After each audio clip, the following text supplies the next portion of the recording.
I am going to zero in on the impact of services and women and gender inclusion, and I guess it's very apt to be talking about that on an event like this, where there's an absolutely fantastic gender balance, not always necessarily a foregone conclusion, but my warmest compliments to ABAC Philippines for that aspect of this otherwise very good event as well. So let me begin by just sort of outlining the landscape that we're facing. So very briefly, women have had a very challenging time through the pandemic, in particular women business owners and women workers. 54 million women around the world lost their jobs, and the ILO has predicted that fewer women are going to regain their jobs even in the economic recovery. And indeed, as we've heard, a very consistent messaging through this event, that's not surprising, because of course women make up a large share of workers and business owners in the services sector, and of course those have been particularly hard hit by the pandemic.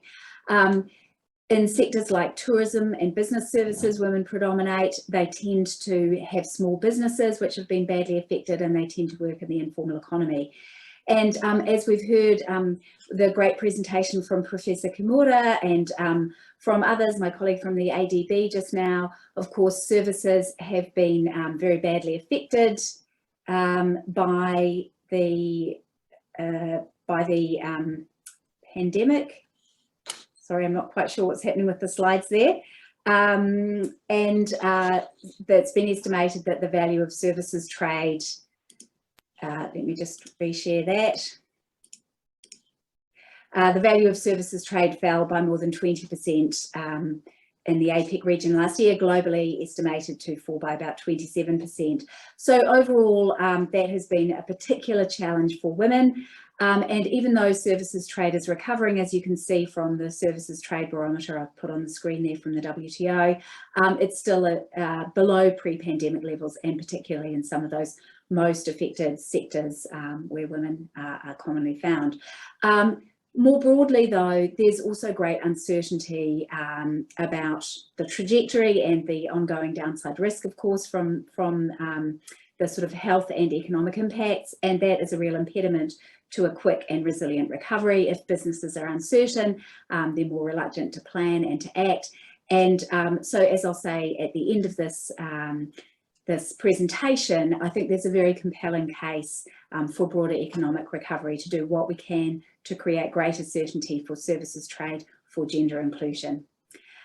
So just moving on to why the services sector offers real potential. This is a chart from the WTO and World Bank report that came out last year on the role of trade in gender equality. And you can see very dramatically here the predominance of women in services sectors as opposed to other parts of the economy. That's the green bars on the chart there. And although there are more women involved in services than in other sectors, they're generally less involved in trade than their male counterparts. Why is that? Well, in general, they tend to have smaller businesses with less human resource and capability, which are both critical for trade. They're less well financed, and they often have less access to professional networks. And so this means that some of the typical trade challenges that these women-led small services businesses face are not just trade barriers to services trade, but there are also a number of sort of capability and domestic structural impediments to their success and structural biases in the operating environment.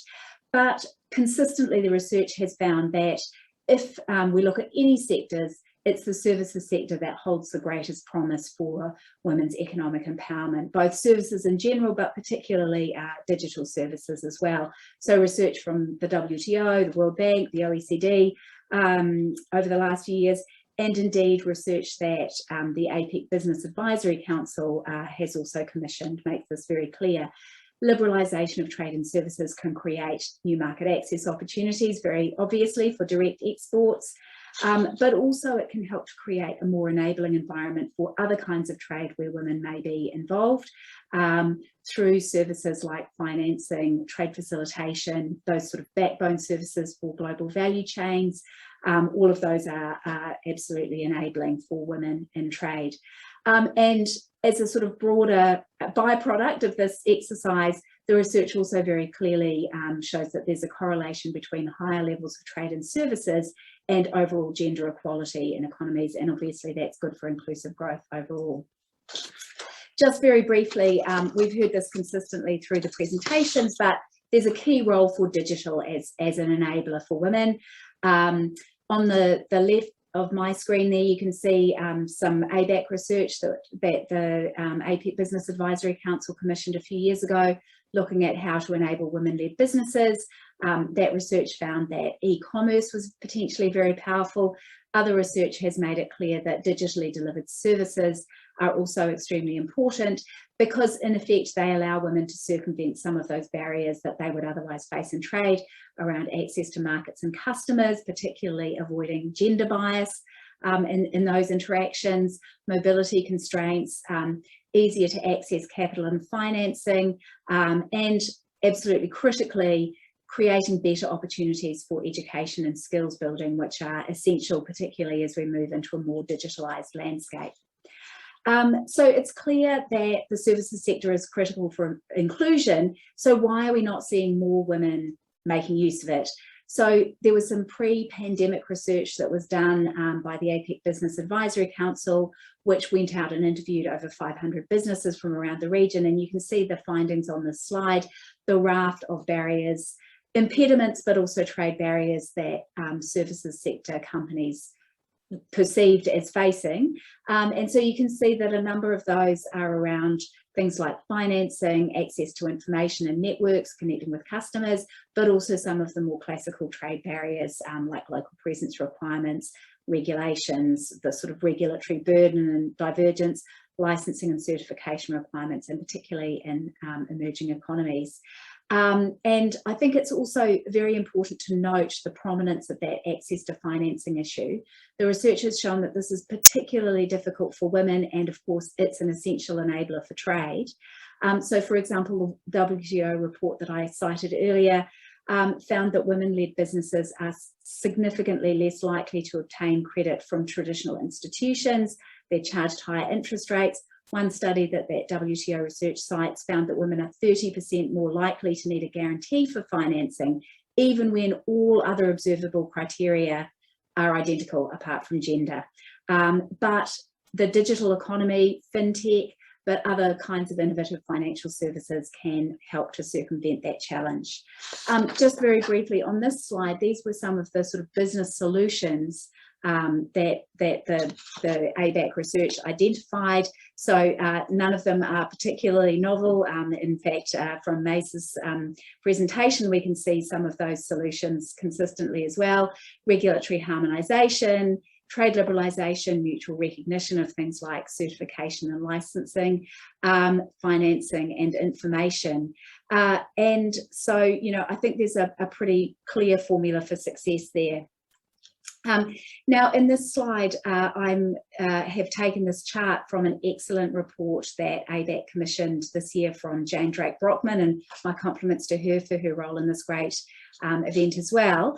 And that was looking at what the business sort of ask was in relation to the midterm review of the APEC Services Competitiveness Roadmap. And it's clear from this chart that there are a number of sectors where there are still a lot of restrictions in the services that could help women in trade more broadly, things like logistics, transport, financing and insurance, but also a very strong message from that report was around the business environment for digitally enabled trade and services. That environment is poor and deteriorating. We're seeing increasing data restrictions, so for cross-border data flows and data localization. And the research also found that if by 2025 APEC economies with more than average levels of restrictiveness could close even half the regulatory gap with the best APEC performers, that would mean that regional services trade costs would fall by close to 30% in APEC. And remember that trade costs were one of those barriers or impediments that women led businesses often contend with. So what's needed? My final slide, an enabling digital environment, those specific restrictions around data flows and so on, but also prioritising work on digital interoperability so women are actually able to take up those sort of regional opportunities, liberalisation of the services sectors where women predominate, but that would also support trade in other sectors, and finally targeted skills and capacity building. One of the recommendations in Jane's report is that there needs to be greater, more focused gender-related services capacity building, and that's something I'd certainly endorse, as well as part of the broader picture of structural reforms for greater gender equality for women in business overall. So that's it from me. Thank you so much.